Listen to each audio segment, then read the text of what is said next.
Martin is a very unique, low-budget graphic and special horror film I was very lucky to find on VHS in 7th grade. So this review will have major spoilers on the entire film, fair warning. John Amplas plays Martin. Martin is a 20-something-year-old who thinks he's an 84-year-old vampire. He goes to live with his much older cousin Cuda, who also believes that he's a vampire. I love that he calls Martin Nosferatu. On the first train to meet his cousin, Martin drugs a young woman, slices her wrist open with a razor blade, then drinks her blood as he rapes her. This is how the movie opens. I couldn't believe what I was watching in 7th grade. It's incredibly graphic, but also quiet and sexual and very well lit, and something about how they used a fake train made the scene feel like it was a dream. So within the first few minutes, you know that this isn't your average horror film, and it had me hooked in. Something about how procedural he is with the needle and the razor blade is just fascinating to watch. While Martin lives with Cuda and his younger female cousin named Christine, who's around the same age, he's working at a grocery store and goes around raping and killing women out of town so he could drink their blood in the middle of the night. Just like Cuda, he truly believes he's a vampire. Everyone in the family does, well excluding Christine. Besides Christine, everyone in his family believes in this curse. Cuda does explain a little about certain members being born as vampires, but Christine doesn't want to hear anything about it. She thinks Cuda and the family is insane and wants to get as far away from them as she can. She bonds with Martin and their relationship is nice but also sad. You can see that Martin is attracted to her, but nothing sexual happens. Martin is a sad character and it's a sad movie. Martin is a rapist and a murderer, but he's had his entire family telling him his whole life that he's a monster who sucks blood, so it makes sense that he's gone crazy and actually believes it. I was never questioning if Martin was a vampire or not.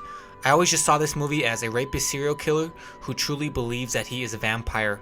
That's how George A. Romero wrote it, and that's how the actor played it. Martin perfectly portrays a sympathetic monster. I think the main reason for that is the casting of young John Amplas. He's this incredibly young, good-looking guy with such sad eyes that show you so much, but you still never know exactly how he's feeling. There's some really great and gruesome murder scenes, but a lot of this movie is just Martin walking his work route around this beautifully sad city in Pittsburgh. God, the cinematography of this film is beautiful.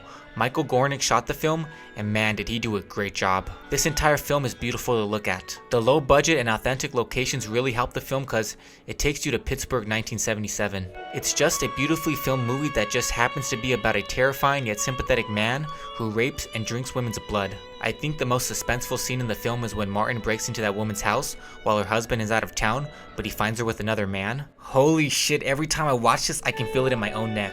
During all these murders, Martin meets a lonely housewife and begins to sleep with her. This is the first woman he slept with who he didn't drug and murder. It's a sweet and sad relationship.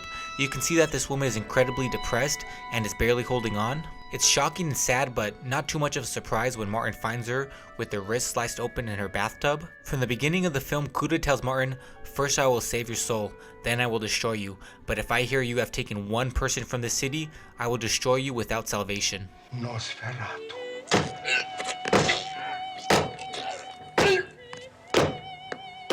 Holy shit, this is one of the most shocking and greatest endings I've ever seen in a film.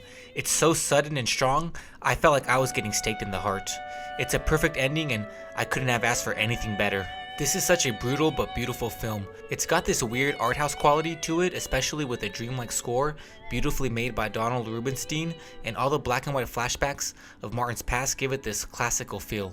But at the same time, it has this grindhouse sleaze quality with all the graphic kills and nudity. God, the kills and gore in this movie are so impactful and well done. Tom Savini did all the makeup effects for this film, and he had a small role as Christine's boyfriend. He even did some stunts as different characters, but you can clearly see that it's him. Tom Savini was supposed to do the makeup effects for Night of the Living Dead, but he got drafted in the Vietnam War, so this was the first time Romero and Savini got to work together. Their incredibly successful and beautiful working relationship all started with Martin. But Martin was not a successful movie. Even with its incredibly low budget, it lost money. Every movie Romero made after Night of the Living Dead was a financial flop, including this one. He was in debt almost $1 million, but he refused to file for bankruptcy because he didn't want to fuck over his investors. But the next movie he made after this was Dawn of the Dead. This movie changed the horror genre and his life with its giant success and critical acclaim. But Romero always considered Martin to be his personal favorite of his films and frequently casted John Amplas in many roles. You might remember him as the guy who is clearly wearing brown face in the opening scene of Dawn of the Dead, or Mr. Fisher in Day of the Dead. He even played Nathan's rotting corpse in Creepshow. Martin may not have been successful at the time of its debut, but it has a great cult following. Many horror fans love this film and find it very special. I think it didn't do well initially because after Night of the Living Dead, people just wanted another monster movie from Romero, and they sold this movie as a vampire movie. And yeah, it has a guy drinking blood and plays with some of the expected visuals of a vampire movie, but it's really a character study of this deeply troubled, sympathetic rapist and serial killer. Martin was a very important movie in my youth and greatly inspired me as a writer and as an artist. It showed me that movies can be gruesome, violent, and sexually graphic while also being beautiful, romantic, and almost erotic while always being artistic. This is an art house film disguised as a vampire grindhouse film. I love this movie. There's really nothing else out there quite like it. It's definitely my favorite George A. Romero film. So that's my review on Martin. Thanks for watching, keep watching, and you know how YouTube works. If you like this video, hit that like button, subscribe to this channel, and follow me on Instagram at cinemajunkies_. Don't forget the underscore.